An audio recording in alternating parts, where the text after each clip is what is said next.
Welcome to The Signal, a new podcast presented to you by Third Bridge, the world's leading independent research provider, exploring how some of the globe's most investable industries are facing upheaval.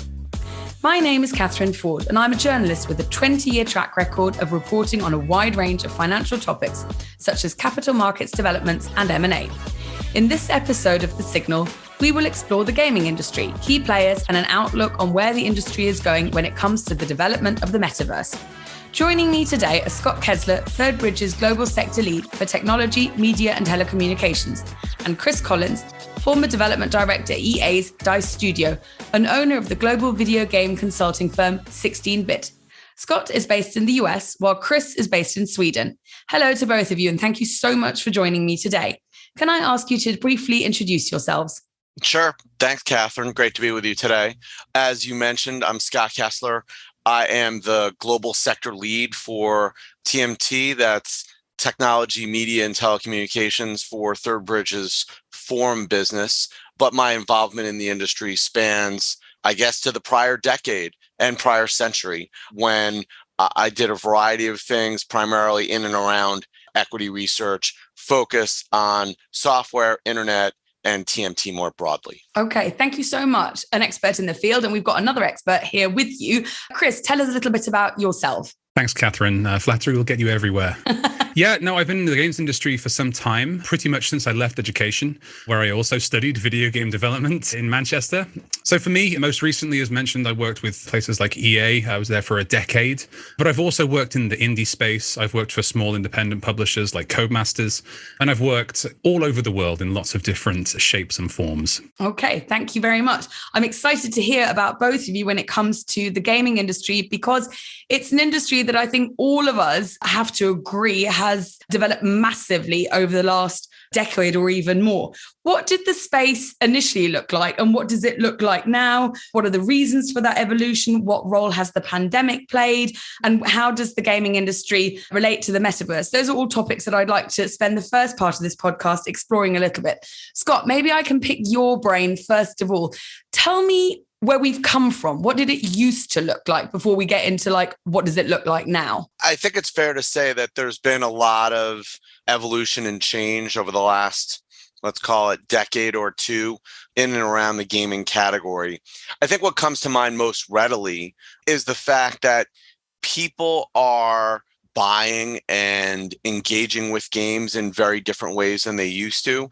And I also think the nature of gaming has changed. I think initially, you had to think very hard and fast about buying a game, playing a game, and I think it was a solitary, largely, endeavor. I think it's evolved quite a bit so that people really on a whim can download and play games, and people who are playing games are basically, as young as, 3, 4, 5, 6 years old, and as old as anyone who's around, who's using any kind of device.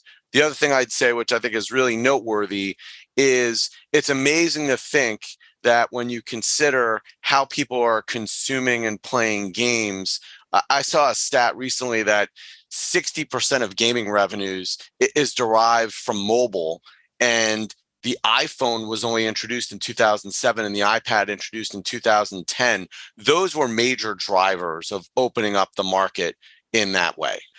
What I'd like to move on to now is talk about the impact that the pandemic has had, because we've obviously heard from both of you about the exponential growth of the industry, how there is projected even more growth. But what role has the pandemic played in this, and how much of the growth that we've seen would have happened anyway? Chris, from your perspective first. I think we've seen growth in literally every sector. You were doing a recent review for one of the products one of the teams I've been working with. Some of the older segments, some of the sort of the generations that weren't interested in games are now starting to jump on board. And this is largely thanks to the pandemic. Obviously, people are spending a lot more time indoors. So gaming has just been something that, per Scott's point, it is so accessible and it's available in so many ways. And we are more connected now than we've ever been before. Your phone, your iPad, your TV. There are so many products that you can use to play games on that are just within reach. But one of the segments that really surprised me was the 45 to 54 segment. There was an article on Business Insider that in 2020, we saw an increase of around 60% in that demographic, which is considerable considering the sort of age range. But what's even more exciting and more interesting is that spending in that same segment also went up by 76%. So not only are we opening up to new sort of demographics and finding new people, if we are reaching older demographics, they are more sort of ready to spend, ready to jump on and have a good time. And where is that spending being made? I mean, is it that they literally buy the game, or they make in-game purchases, or they buy the kit that they need? Where is the money going? It's considerably biased towards microtransaction, or MTX as they're commonly referred, which are the in-game purchases. But we do see some growth in areas of games AAA particularly, and of course subscriptions, because subscriptions are something that have really been growing in the space over the last couple of years, and particularly due to the pandemic. Sticking with the theme of the pandemic,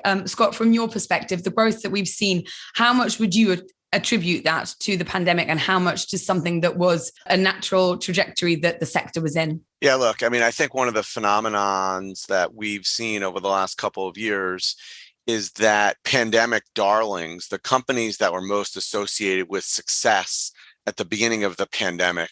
So I'm thinking about the Zooms, the Pelotons, those companies have fallen on some more challenging times. And notwithstanding the fact that Zoom reported results recently, and I think a lot of people were encouraged by those, but the growth rates have come down substantially. When Microsoft reported results, I think it was in April of 2020, so really right after the pandemic hit in the US, he talked about this notion of seeing 2 years worth of digital transformation in just 2 months. I think there really has been and was a pull forward in terms of not just digital transformation, but kind of associated demand. And so I think a lot of companies in and around the video game segment benefited handsomely over that first couple of quarters, couple of years of the pandemic. But now we're seeing the flip side of that, right? Where we're seeing a lot of these companies grappling with the reality that people aren't necessarily at home. They're not locking down. They have a lot of other options, and they want to pursue those in terms of what they're doing day to day. And frankly, I think that's one of the reasons why we've seen this kind of substantial M&A activity that really has taken place just over the beginning of this year in 2022. I think that's definitely been one of the linchpins. I also think that, look, people that we speak to all the time talk about this notion that there definitely was kind of a spike in interest, in demand, in consumption related to video games. And there has been a drop off, but it hasn't nearly been as dramatic as some people might have expected. And I think that just goes to the fact that people have discovered video games, that they have become gamers in their own right. And that doesn't necessarily change just because hopefully the pandemic is going away. Listen, guys, thank you so much for all that information about the gaming industry. And I think that set the tone very nicely for the rest of the conversation. I'd like to ask you just to explain to me and to listeners out there how the gaming industry relates to the metaverse. This could probably be a podcast all in itself. But the metaverse is one of these kind of terms that's been coined as a way to describe interconnected experiences. Some people reference maybe it's just a flat plane. Some people say there's an actual globe. Some people it's a bunch of just things that you jump in between, but you can take stuff with you. From a design standpoint, from a sort of product standpoint, there's a lot of lessons to be taken forward into that new technology from the game space. I read an interesting article recently comparing Grand Theft Auto 5 to many of the new metaverse concepts. And there are so many similarities in the way that companies need to look at how they set things up for the long term operationally, what they need to develop, what features players like, some of the basic fundamental things. And this is information that games industries have been sat on. UX is so important, user experience, how people on board get into this sort of software, how they understand things. So the metaverse being what it could be, because we're still yet to see really how it's going to take shape. There's just so many parallels, I think, particularly from a development standpoint that we could take forward. Scott, your 2 thoughts on that one as well, please. Well, I mean, I think people are very interested in the metaverse for a couple of different reasons. When I see major company executives that are involved in and around the metaverse talking about the opportunity being valued at $1 trillion, $2 trillion, trillions of dollars, that's going to get people's attention. A lot of people believe that this is going to be the next wave of technology, succeeding the current mobile age that I think all of us are very well aware of. I think the big question is actually, when exactly is this going to reach critical mass? Meta platforms, aptly, formerly Facebook, changed its name in part because they were reorienting the company and its branding around the metaverse. But they've talked about 1 billion users in the metaverse by the end of the decade. That's a long time from now. And I think a lot of people wonder if people's visions of the metaverse will evolve and change, and perhaps dramatically, over the next couple of years. The reason that people, I think, have gravitated to this concept that gaming is the likely precursor and maybe first version of the metaverse is because a lot of these companies already have environments that seem very similar to what people think the metaverse is going to be. And so it's a logical kind of jump to take to say, oh, well, I'm playing Roblox and this is kind of a virtual environment. And that's exactly what I'm going to be participating in down the road in the so-called metaverse. So these companies, I think, as Chris kind of touched upon, seem to have kind of offerings that are similar to, comparable to, and probably connected to what we will see in terms of the metaverse in the years to come. Now, I think that segued us very, very nicely into some of the more recent trends and themes that we've seen in that space. Chris, can I ask you, first of all, if you're thinking ahead of sort of like, where is this space going? What are your expectations with regards to some of the themes that you see evolving? Again, this is a topic that has a myriad of answers. But one of the things that's really, again, surprised me recently are things like early access models. We're seeing it a lot with Microsoft and what we would call the first parties. So Sony, Microsoft, and even Nintendo are dabbling with it. This is, again, a big shift for developers of all shapes and sizes. And it kind of plays into the hands, just as we finished talking about the sort of the pandemic, one of the things we didn't touch on is really how that affected game developers. Because especially for some of the larger companies and some of the, the EAs and the Activisions of the world, I mean, you've got thousands of people touching a very, very complicated piece of software. Oscar Gabrielson, the previous head of DICE, said something at one of the company meetings, and he simply stated, making video games is really difficult. And he's extremely right. Even 30 years ago, it was difficult. So now you imagine you've got 1,000 people and they're all touching the games in different ways: production, customer service, marketing, development, whatever it might be. They all need to be aligned. The AAA space has got some challenges, but things like early access models allow the consumer to understand what they're walking into, and it allows developers to breathe a little bit more. And essentially what it was just saying with an early access game is, hey, we know the game's not finished, but we think you're going to have fun playing it. So try it out for cheaper. And it's extremely popular. Some of the biggest games in the last 2 years have come from this early access model, Valheim being a prime example. And there's even a game, one of the top sellers of last week, called V Rising, again on PC, but we're seeing them on Xbox Game Pass now, even on streaming services. So they are starting to become more and more prolific, and it allows much more sort of ebb and flow from developers to the consumer, which previously was this very hard sort of, the game is now finished, go and play it like you would watch a movie. So I think there's many, many offerings. We've talked about streaming, we've talked about subscription models and those sorts of things. They are all incredibly powerful, but I think there's a few things that maybe people aren't quite paying attention to that are worth casting an eye over. Scott, would you like to add your thoughts to that for me? I mean, one of the things that Chris said is the increasing importance of the folks responsible for producing and maintaining and supporting these games. It can't be understated. There's been such a proliferation, as we were talking about not just the number of games, but how they're distributed and consumed. It really used to be that there were computers and there were consoles, and that was pretty much it. So if you're at a major games company, I'm not going to say it was relatively simple, but it was a lot easier to develop a game and maintain a game and support a game with only a handful of platforms. Now that there's such proliferation in terms of everything from mobile to cloud, there really needs to be, substantial teams that are very specialized across each of these platforms. And I was just looking at data from Take-Two Interactive, which is one of the biggest producers of video game software. In 2014, they had 1,800 developers, and now they have over 6,000 developers. This is just one company. And there are companies that are far, far larger. The development community, and Chris obviously knows a lot more about this than I do, but it's grown so substantially and it's become so much more specialized that it's just become that much more complicated, I think, to kind of produce games. The other thing I'd say is I think that dovetails with this notion of the consolidation that we've seen in the industry, particularly over the last couple of years, most pointedly, as I referenced a little earlier, towards the beginning of this year.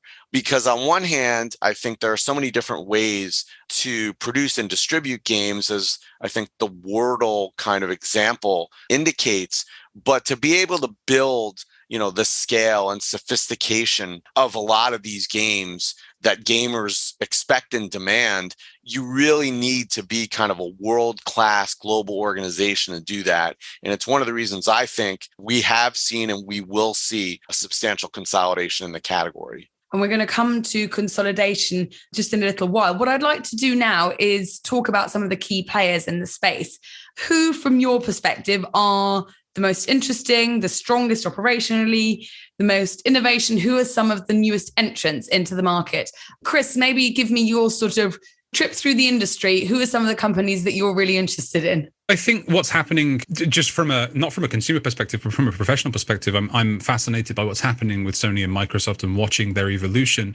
Nintendo, business as usual, and they even stated they have concerns around their new console. So they're always very tight-lipped about what's next for them. So it's going to be a very interesting transition, I think, across the board. But they always know what they're doing, and no matter how much consumers complain or even developers denounce their new technology, they're always on the ball. But Sony and Microsoft, they've taken two very divergent paths. Sony, again, in the last 12 months, they've had some of the biggest blockbusters, I think, in the world, particularly, IPs they have in their stable, like Horizon Forbidden West came out last year, absolutely just critically and commercially acclaimed left, right, and center. Microsoft not having such hits. But as we've been talking about, they've been going absolutely crazy with the M&A side of things. And they've got some of the biggest IPs in the industry now. So again, that might start paying dividends for them in a few years, but then they've got the streaming side of things, which Sony are struggling to play catch up with. And then if you look in the PC space, I mean, again, in the last 5-10 years, you have had so much of a shift. You've gone from seeing basically Steam, a single store that everyone buys their games from, and now there is a ton of competition out there. EA have been trying to do it with Origin for years. And now you've got players like Epic and many, many others that are out there that are offering small to full-scale teams access to consumers. So you've seen a shift in some of the big players like Activision's and EA's who have gone from this sort of product-based to a sort of portfolio-based approach to, okay, we'll put these products out here and put it out there, see which does better, see who we're going to work with. And it's blasted the doors open, I think, for developers to really level the playing field a little bit, which is fantastic. Scott, talk to me about some of the companies. I mean, are there any new entrants to the market that you're seeing? Are you seeing anyone developing certain games that you're finding really exciting and interesting to look at? What is your impression? I focus on, some of the largest companies in the category. I think what's really interesting is Tencent is a company based in China, one of the biggest companies in the world.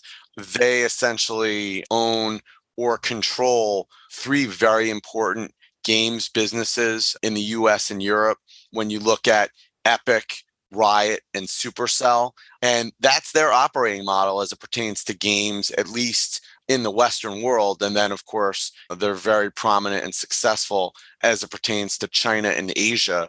The other thing I'd mention, which I think is interesting, is the trend, as Chris touched upon, is this notion that if you look at the big 3 when it comes to the US games companies, those being Activision Blizzard, Electronic Arts, and Take-Two Interactive, all of them now have engaged in pretty substantial M&A activity as it pertains to bringing casual gaming franchises into their operations to help them diversify their mix of players, of revenue, of different aspects of the business models. I think that's actually really interesting. It's something that I think a lot of the companies are acutely aware of at this point.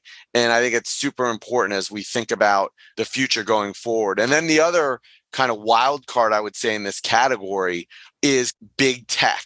People don't really think of the companies that we talk about in gaming as big tech. Maybe Microsoft is an exception to that. But when you think about Apple, when you think about Alphabet/Google, they have emerging cloud gaming offerings. And I think a lot of people are expecting them to invest very heavily to try to kind of gain traction and market share there. Apple has Arcade, Google has Stadia. I think one of the interesting things, at least as far as I'm concerned, is that those offerings really have not gained nearly as much traction as I think a lot of people expected over the last couple of years. And I think what that goes to show you is that just because you're a massive company that's had tremendous success in a variety of different contexts, doesn't mean that you can hire the best developers and pour hundreds of millions, maybe even billions of dollars into these initiatives and expect to be successful after just a couple of years. Microsoft has been amazing when you think about it. If you think about the last 20 years, this decade, Microsoft was just introducing the Xbox, and now it's one of the leading gaming consoles. They also are obviously doing quite a bit on the software side, as we've touched upon, but that is a long road, and these companies are just kind of getting a sense of that, I think. Hi, my name is Erica Gomez, and I'm an analyst at ThirdBridge. If you'd like to know more about the subjects discussed today, our foreign team have over 30,000 company and sector transcripts available on demand. They offer extensive insight into big tech trends and developments, the rise of the metaverse, industry M&A, and much more. Each transcript features a 1-hour interview between an unbiased analyst like me and an industry executive. You can find this content at thirdbridge.com/signal. And now back to the podcast. Scott, you got us very nicely onto the topic of M&A and consolidation. And you made this really nice point that we're seeing an increasing desire to diversify and get into this sort of casual gaming, as you called it. Is M&A the only way to do that? Is that sort of what's driving the M&A rather than actually going and developing things in-house? Chris, if you look at some of the deals that we've seen and the expectation that there will be more M&A activity in this space, what do you think some of the drivers for that activity? Again, this is something that there is a ton of answers to. But I think for me, one of the things that really stands out is ease of access to products that a lot of this M&A activity enables. And it also creates a new sort of walled garden. So if you are a consumer, you're new to this space, we talked about this sort of the 45 to 54 demographics. If you're able to just pay a single subscription every month and get access to one company's massive library, if you pay for the Microsoft subscription, you get access to now this huge back catalog of games that in themselves as experiences are pretty valuable. But 5 years ago, that same person who was interested would have had to go out and spend hundreds, maybe thousands of dollars to play those same experiences. Now they can do it for $9.99 a month. And a lot of this M&A activity means that some of those experiences are only now going to be available on certain platforms. And it's actually a model Nintendo have been doing very, very well, extremely subtly for years. They only ever re-release games. You can buy Super Mario World on almost every single Nintendo console since the Super Nintendo, but you can't play the original one on the latest consoles. So it's really, really interesting to see how that's going to evolve. And of course, what ripples it sends through the industry as well. My ears really started tweaking when I saw players getting very concerned whether Call of Duty is going to continue to be available on Sony platforms, where it has thrived and been the biggest, console platform for Activision. So yeah, loads of swings and roundabouts spinning all over the place. Scott, staying with this theme of deal drivers for M&A activity in the space, what do you identify as some of the most important things to consider? Yeah, this is one of the biggest and most important categories across all of entertainment. Depending on the data you're looking at and analysis you're conducting, it's the biggest or one of the biggest across all of entertainment with the largest growth. So that obviously gets people's attention. I also think that people have realized that there are tremendous scale benefits to owning and operating multiple studios and having considerable number of gaming franchises. It's interesting, the gaming business has become very similar to what we've grown to understand has been successful for the movie business, which is really focused around big franchises and regular updates. And so that's where we're seeing a lot of the kind of dollars flowing. The other thing I'd keep in mind is that people are looking towards the metaverse. I think it's no coincidence that you saw Facebook changing its name to Meta Platforms, and then within a couple of months, we saw the two single largest deals announced in the history of the video game industry, with Microsoft proposing to buy Activision Blizzard, and then Take-Two Interactive indicating that they were looking to buy Zynga. I think all these companies see the potential and possibility and the big payoff as it pertains to the metaverse, and they want to make sure that they're appropriately situated. And so I think that was also, a pretty substantial catalyst. The other thing I'd keep in mind is that companies don't want to be left in the cold. There are a lot of cases where there may be smaller companies and they're looking for what their future is going to be without that kind of size and scale and operational heft. It's probably prompted some of the players to consider M&A in a way that they may not have thought about before. And what's interesting to me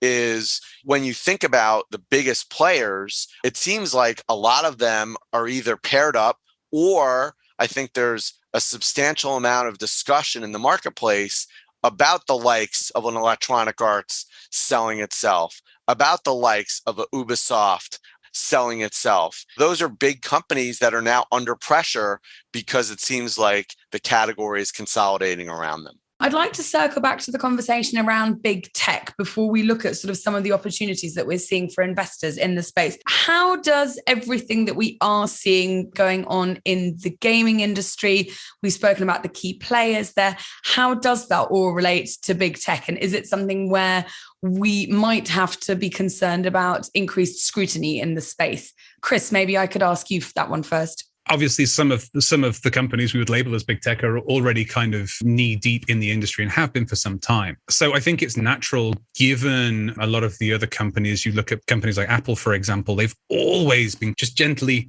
pawing at really playing with games and getting more involved. I mean, Halo, a famous Microsoft game, was originally an Apple game. But, companies like Amazon, they're trying to find every avenue they can to connect to it. So whether it is like, look at Google releasing something like Stadia, which is a much more sort of direct product comparison to maybe some of the bigger gaming platform providers. But Amazon, AWS powers so many of these experiences. They are, Meta/Facebook, they've been getting involved with gaming pretty much since the platform kind of emerged. And I know a lot of great people over at Meta as well who are working in the gaming space. So it's all starting to kind of merge. What was once, I think when we started this conversation, we were talking about walled gardens, high barriers to entry, very nerdy, male-dominated hobbies. It's a hobbyist thing originally.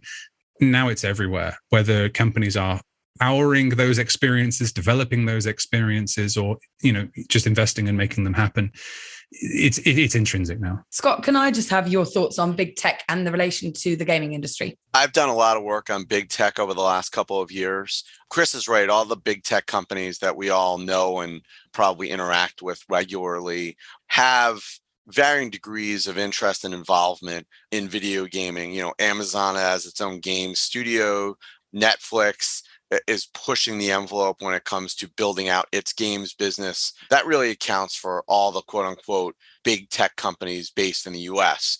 What I'll tell you, however, is two things. Number one, I think just given the consolidation in the category that we've talked about, I think regulators, particularly those in Europe and the US, are increasingly focused on restricting and regulating big tech as it pertains to their general, let's call it, footprint and their power. And so the implications of that, I talked to someone recently who basically said that he questions whether Microsoft is actually going to be able to close on the acquisition of Activision Blizzard, even though that deal is supposed to be consummated roughly within the next year or so. Not necessarily because he saw any obvious kind of anti-consumer or anti-competitive implications to the deal, but because U.S. interests, particularly those representing the Department of Justice as well as the Federal Trade Commission,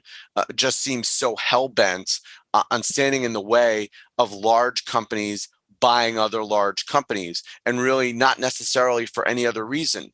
And so you could see a situation where that deal, which by the way has already been pending for half a year and would be expected to take another year to close, may take even more time to be consummated, if at all. And I don't think people are considering those types of possibilities in the context of an Electronic Arts potentially being bought, for example, where if you look at the list of potential acquirers that I've seen, at least, you're talking about a who's who of big tech highlighted in that context, including the likes of Amazon. And I would include on that list that's been highlighted big tech and big media. And I don't think regulators in the US much care whether one is considered more obvious or the other. I'd like to move on and spend a little bit of time talking about some of the key points that investors will need to have sort of in front and center of their mind when they look at this space.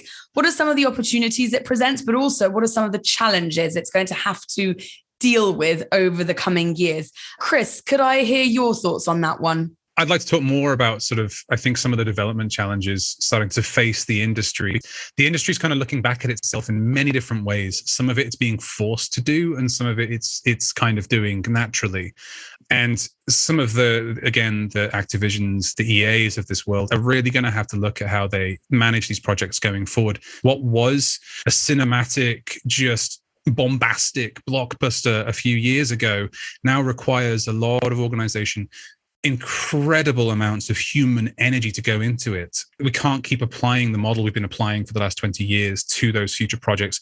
It's an old adage, you don't work hard, you work smart, right? And the games industry has to look at that, because for the longest time, it's just been going, well, it took us 2 years to make the last one, so if we double the number of developers, we'll get it out in half the time. It doesn't work like that anymore because these technologies are so new. QA teams alone for some of these products they have to be massive, because you can't truly test something really now until it's out there and doing what it should do in the public eye. By that point, if things are broken, it's too late. So there's got to be a fundamental shift. Definitely a challenge. Last year was a year when the majority of the indie games actually, from a critical and consumer sort of Metacritic perspective, Metacritic being one of many review aggregators for games that come out on all platforms, all of the indie and mobile experiences reviewed better with consumers and some of the AAA experiences because it was much easier to manage those expectations.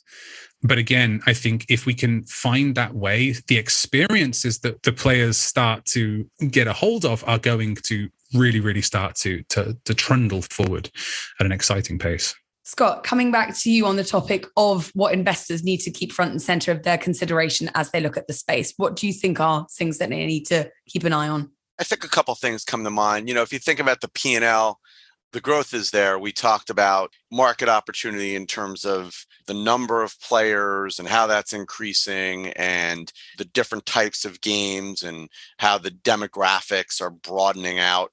I think all those are very good fundamentally for the gaming business. But you're seeing a lot of games to choose from, and I think a lot of people are not necessarily as loyal to, their core 1 or 2 games that they play as they used to be. So there's a lot of competition, and that means that companies have to do what they can to differentiate. I think one way to do that is clearly through advertising and marketing, and I think companies have been spending very aggressively on that. In addition to that, look, I think Chris was touching upon earlier, the notion of the importance and the value of developers. I went through some numbers as well, but that can't be understated. We are right now in a period of time where there is, I would say, a severe shortage when it comes to developer talent. And what that means basically is that these companies, these studios are having to pay up tremendously for this talent. And so when that happens, a couple of things occur. One is you're going to see a lot of turnover and I think gaming talent, which can be very disruptive to companies that those people leave. In addition to that, I think not surprisingly, you're going to see related expenses going up very substantially for these companies, particularly if this trend continues. It's not lost on me that I think within the last day or so, I think we saw the first gaming studio be unionized at Activision Blizzard. I think that's a sign of things to come. I think you've seen the pendulum shift quite significantly to employees and developers in this case. And I think that's actually going to be a challenge to some extent, especially for some of the smaller companies, as well as for some of the bigger companies where culture has been a huge issue for some of these companies. One could argue that the cultural and related management issues at Activision Blizzard actually contributed to and actually led to the eventual effort to sell the company to Microsoft. So to me, the biggest issue is in and around labor and developers and the related costs and expenses and how companies are going to try to manage that going forward. It's clearly an incredibly fast-moving space with lots of interesting things going in, lots of interesting companies involved in it. Could we wrap up our conversation today with your thoughts on what this space might look like in the next 5 to 10 years? Chris, from your perspective, where do you think things could go? I mean, it's anyone's guess, obviously. But I think, again, as long as we continue on that path of making games more, I'm going to use accessible in the true sense of the phrase, that many people have fewer barriers to entry. And that includes cost, but it also includes people that can play games when it comes to physically able to play the games. But I would love for VR to take off. But the physicality, the practicalities of VR start to kind of butt up against it. And I think we're seeing that with some of the current kind of Web3, for want of a better phrase, and kind of metaverse experiences. That onboarding, it's great once you're kind of in there doing it, but to get there is hard. And that's a difficult thing for consumers to really kind of overcome. But I do think the places like AR, VR, and the metaverse obviously are going to grow.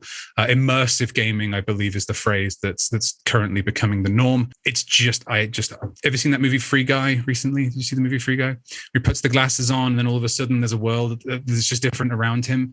I think there. You don't think that's what it's going to be? Well, I do think that's the direction we're going to eventually start heading. 100 years from now, whether that's 10 years from now, is anyone's guess. Scott, from your perspective, gaze into that crystal ball for me and tell me what you see. Sure. There are a couple things that come to mind, right? It's amazing to think that this was an industry that was generating $8 to $10 billion in revenues at the turn of the century. Now we're a little bit below $200 billion, perhaps going to $300 to $400 billion by the end of this decade.